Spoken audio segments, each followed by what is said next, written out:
नमस्कार, आपका स्वागत है। आप देख रहे हैं एबी स्टार न्यूज और अपना उत्तर प्रदेश में नजर डालेंगे उत्तर प्रदेश की खबरों पर। मैं हूं आपके साथ निम्मी सिन्हा और चलिए बढ़ते हैं उत्तर प्रदेश की खबरों पर।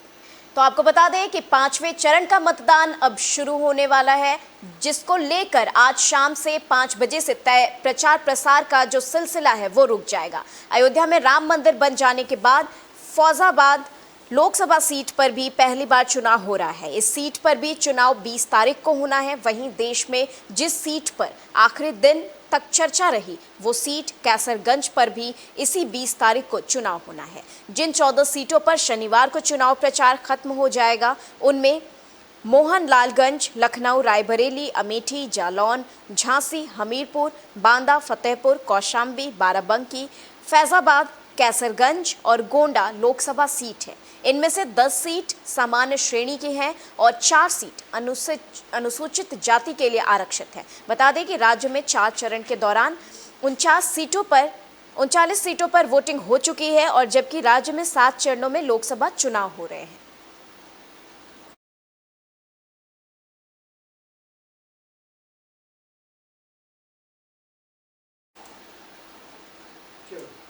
खबर बहराइच से आ रही है, जहां की लोकसभा चुनाव के मद्देनजर भारत नेपाल के सीमा को बंद कर दिया गया है। आपको बता दें कि जिला निर्वाचन अधिकारी मोनिका रानी ने बताया है कि लोकसभा सामान्य निर्वाचन 2024 के 5वें चरण में होने वाले मतदान के दृष्टिगत भारत निर्वाचन आयोग द्वारा जारी दिशा निर्देशों और 1 अप्रैल 2024 को संपन्न भारत नेपाल अंतर्राष्ट्रीय सीमा समन्वय बैठक में हुई सहमति के क्रम में नेपाल राष्ट्र से लगने वाली अंतर्राष्ट्रीय सीमा 17 मई 2024 को शाम 5 बजे से 20 मई 2024 को मतदान समाप्ति की अवधि तक के लिए सील किए जाने के आदेश पारित किए गए थे। वहीं बता दें आपको, इस अवधि में मेडिकल इमरजेंसी में पास जारी किए जाने के लिए एसएसबी कमांडो 42वीं वाहिनी और 59वीं वाहिनी बहराइच, 70वीं वाहिनी लखीमपुर खीरी और उनके द्वारा नामित सहायक सेनानायक स्तर के प्रतिनिधि को आवागमन करने हेतु पास जारी करने हेतु उप जिला मजिस्ट्रेट नानापारा, पुलिस क्षेत्राधिकार नानापारा और मोतीपुर को अधिकृत किया गया है। 57 केसरगंज में जनपद बहराइच की 2 एसी पड़ती हैं, एक पयागपुर और केसरगंज। इसमें कुल मिलाकर 7,80,609 हमारे मतदाता हैं और कुल 813 हमारे जो है वो मतदेय स्थल हैं। इसको हमने पूरे 6 जोनों में बांटा है और 67 सेक्टर मजिस्ट्रेट लगे हैं, उनके साथ में मास्टर ट्रेनर भी लगाए हैं। जो हमारे क्रिटिकल बूथ हैं वो 161 हैं और उन सभी पर जो वेबकास्टिंग की, माइक्रो ऑब्जर्वर की व्यवस्था की गई है। सुरक्षा व्यवस्था को और सुदृढ़ बनाने के लिए स्टैटिक मजिस्ट्रेट, वीडियोग्राफर लगाए गए हैं। इसके अलावा 407 बूथ ऐसे होंगे जिन पे वेबकास्टिंग जो है वो कराई जाएगी। लगभग हर बूथ पे हम लोग टेंट की व्यवस्था कर रहे हैं, पीने की पानी की व्यवस्था कर रहे हैं, सेल्फी पॉइंट की व्यवस्था कर रहे हैं और अपनी पोलिंग पार्टी के लिए भी खाने की, सोने की पूरी पर्याप्त व्यवस्था जो है की जा रही है। तो सभी लोग बहुत ही सुरक्षित वातावरण में वहाँ पर अपने बूथ पर जाकर मतदान करेंगे। मैं आपके माध्यम से ये अपील करना चाहती हूँ कि पयागपुर और केसरगंज के जो मतदाता हैं वो 57 केसरगंज का जो लोकसभा का चुनाव है उसमें ज़्यादा से ज़्यादा मतदान करें। जो हमारे मॉडल बूथ हैं। खबर सहारनपुर से आ रही है, जहां के दारुल उलूम में महिलाओं का प्रवेश वर्जित कर दिया गया है। बता दें आपको कि सहारनपुर दारुल उलूम में महिलाओं के प्रवेश पूर्णतः वर्जित कर दिया गया है। संस्था के इस फैसले से सभी हैरत में हैं, लेकिन प्रबंधन का कहना है कि महिलाएं और युवतियां यहां पर आकर रील बनाती थी, जिससे छात्रों की पढ़ाई प्रभावित हो रही थी। वहीं सोशल मीडिया पर वीडियो देखकर देश भर से इसकी शिकायत भी आ रही है। तब ये फैसला लिया गया कि कारी इशाक गोरा ने बताया कि दारुल उलूम देवबंद के मोहतमीम मौलाना मुफ्ती अबुल कासिम नोमानी ने दारुल उलूम में ख्वातीन के प्रवेश पर पाबंदी लगाई है। बहुत ज़्यादा तादाद में महिलाएं यहां आकर वीडियो बनाकर उसे सोशल मीडिया पर वायरल कर रही थी, जिसकी वजह से पूरे मुल्क में छवि खराब हो रही थी। देखिए, हर कॉलेज, यूनिवर्सिटी, मदरसे, स्कूल, वहाँ की इंतज़ामिया को अपने इदारे में फ़ैसला लेने का पूरा अधिकार है और इदारा हमेशा हर चीज़ को सोच समझकर निर्णय लेता है।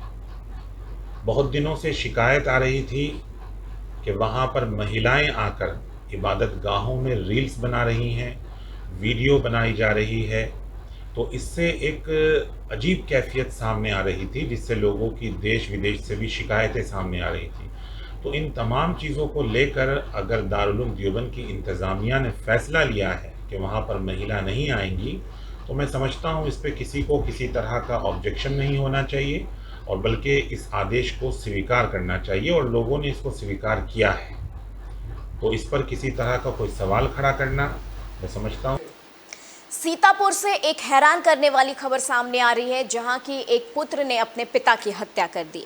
आपको बता दें, खबर सीतापुर से है, जहां पुत्र ने अपने पिता को मौत के घाट उतार दिया है। रुपए के बंटवारा को लेकर पिता और बेटे में विवाद छिड़ा। बेटे पप्पू ने अपने पिता पर ताबड़तोड़ लाठी डंडा बरसाया। वहीं लाठी डंडे बरसाने से पिता की मौके पर ही मौत हो गई, जिसके बाद परिजनों ने थाने पर तहरीर दी। मौके पर पुलिस पहुंची और घटनास्थल पर पहुंचकर पुलिस ने जांच पड़ताल शुरू कर दी। ये पूरा मामला सकरन थाना क्षेत्र के पास का बताया जा रहा है। दो सगे भाइयों ओमकार व राजू द्वारा अपनी मां व पत्नी के इलाज हेतु अपने पिता राम अवतार से यूकेलिप्टस के पेड़ को बेचकर प्राप्त पैसे मांगे जा रहे थे, जिससे कि वो अपनी मां और पत्नी का इलाज करा सकें, परंतु राम अवतार द्वारा पैसे देने से आनाकानी की गई और वो बहुत ही नाराज़गी व्यक्त की गई। इसी बीच में दोनों बेटों के साथ नाराज़गी इतनी बढ़ गई कि पास पड़े लाठी डंडे से उसके दोनों बेटों ने अपने पिता के ऊपर हमला बोल दिया और उनकी उस चोट से आज सुबह करीब 4 बजे मृत्यु हो गई। इस संबंध में थाना स्थानीय पर अभियोग पंजीकृत कर लिया गया है और दोनों अभियुक्त पुलिस हिरासत में हैं, उनसे पूछताछ की जा रही है, अग्रिम विधिक कार्रवाई की जाएगी। दो सगे भाइयों खबर शाहजहांपुर से है, जहां की पुलिस को बड़ी कामयाबी हाथ लगी है। आपको बता दें, यहां पुलिस ने युवती की हत्या का खुलासा किया है। शाहजहांपुर के थाना निगोही क्षेत्र में झूठी शान के खातिर एक युवती की हत्या उसके पिता और भाई ने कर दी और उसका शव जंगल में फेंक दिया। बताया जा रहा है एसओजी और थाना निगोही पुलिस ने बीते 11 मई को जिंदपुरा के जंगल में मिली युवती की लाश का खुलासा करते हुए उसके पिता और भाई को गिरफ्तार किया है। अवैध संबंधों की जानकारी होने पर पिता और भाई ने युवती की दुपट्टे से गला दबाकर हत्या की थी और उसका शव जंगल में फेंक दिया था। उसके अलावा गांव के ही लोगों पर हत्या का आरोप लगा दिया गया। पुलिस पूछताछ में दोनों ने अपना अपराध स्वीकार कर लिया है। दिनांक 8 मई को थाना निगोही पर वादी राजा राम द्वारा सूचना दी गई कि उसकी पुत्री 23 वर्षीय घर से गायब है। उसकी सूचना पर थाना पुलिस द्वारा गुमशुदगी दर्ज करते हुए उसकी तलाश के लिए 2 टीमों का गठन किया गया। उसके उपरांत 11 तारीख को जीनपुरा के जंगल में उसकी डेड बॉडी पाई गई। डेड बॉडी पाए जाने के उपरांत वादी द्वारा 302, 201 का और SC/ST एक्ट का अभियोग पंजीकृत कराया गया। 7 लोगों विरुद्ध अभियोग पंजीकृत कराया गया। उसके उपरांत CO सदर और SOG और 2 टीमों के नेतृत्व में कार्रवाई शुरू की गई। तो गहन पूछताछ से यह बात प्रकाश में आई कि वादी राजाराम और उसके पुत्र विनोद द्वारा अपनी पुत्री के चरित्र से प्रभावित होकर परेशान होकर उसकी स्वयं गला दबाकर हत्या कर दी गई और सबूत नष्ट करने के उद्देश्य से उसकी लाश जीनपुरा के जंगल में फेंक दी गई है। वादी उसके पुत्र द्वारा अपराध पूरी तरह स्वीकार कर लिया गया है और इसमें जो साक्ष्य है वो भी हमें बरामद हो गए हैं। वादी उसकी खबर फर्रुखाबाद से आ रही है, जहां के इलाज के दौरान एक घायल व्यक्ति की मौत का मामला सामने आया है। बता दें आपको, इलाज के दौरान झगड़े में घायल एक व्यक्ति की मौत हो गई है। परिजनों ने फतेहगढ़ पोस्टमार्टम हाउस में आरोपियों की गिरफ्तारी को लेकर हंगामा काटा। सूचना पर पहुंचे CO सिटी ने पीड़ित परिजनों को आरोपियों पर कार्रवाई करने का भरोसा दिलाया है और मामले को शांत किया है। इसके बाद परिजन अंतिम संस्कार करने के लिए मृतक का शव लेकर चले गए। पुलिस ने आरोपियों के तलाश में दबिश दी, लेकिन कोई आरोपी हाथ नहीं लगे हैं। एक वृद्ध थे, करीब उनकी 60 वर्ष, विद्या प्रकाश, जो कि मेहरपुर सहजी के रहने वाले थे। उनके परिवार में झगड़ा हो गया था 2-3 दिन पहले, जिसमें वो घायल हो गए थे और कल उनकी इलाज के दौरान उनकी मृत्यु हो गई थी। और आज उनका यहाँ पीएम हुआ है तो घर वालों में थोड़ा रोष व्याप्त था। उनका ये कहना था कि अभी तक जो इसमें मारपीट में खाने तो रजिस्ट्री नहीं हुई है, तो मौके पर पुलिस पहुँची है और उनको समझाया गया है कि उनकी भी अभी तलाश की जा रही है, क्योंकि झगड़ा होने के बाद। खबर बलरामपुर से है, जहां के सपा अध्यक्ष अखिलेश यादव 19 मई को बलरामपुर आएंगे। आपको बता दें, सपा के राष्ट्रीय अध्यक्ष अखिलेश यादव 19 मई को बलरामपुर आने वाले हैं। वहीं छोटे परेड ग्राउंड बलरामपुर नगर में 58 लोकसभा क्षेत्र श्रावस्ती सपा प्रत्याशी राम शिरोमणि वर्मा के समर्थन में जनसभा करेंगे। बता दें कि बलरामपुर के गैसड़ी विधानसभा में 15 मई को भी अखिलेश यादव चुनावी जनसभा कर चुके हैं। सपा के राष्ट्रीय अध्यक्ष अखिलेश यादव के आगमन को लेकर सभी तैयारियां पूरी कर ली गई हैं।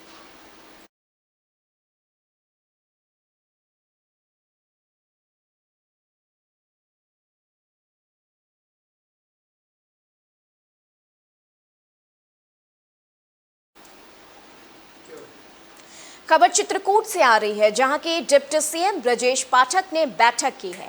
आपको बता दें कि लोकसभा चुनाव को लेकर डिप्टी सीएम ब्रजेश पाठक चित्रकूट पहुंचे। चित्रकूट में इस दौरान पार्टी पदाधिकारी के साथ उन्होंने बैठक की। ब्रजेश पाठक ने इस दौरान उन्होंने विपक्ष पर कटाक्ष करते हुए बयान दिया कि अभी तक इन लोगों ने जॉइंट मीटिंग का सिर्फ बहाना किया है, केवल संयुक्त प्रेस कॉन्फ्रेंस की है, जनता ने इन्हें नकार दिया है। समाजवादी पार्टी के गुंडागर्दी अराजकता को जनता भूली नहीं है और कांग्रेस के भ्रष्टाचार के दलदल में धंसी हुई है। उनकी नीति और नीतियों में एक रूपता नहीं है, इसलिए जनता नहीं नकार दिया है।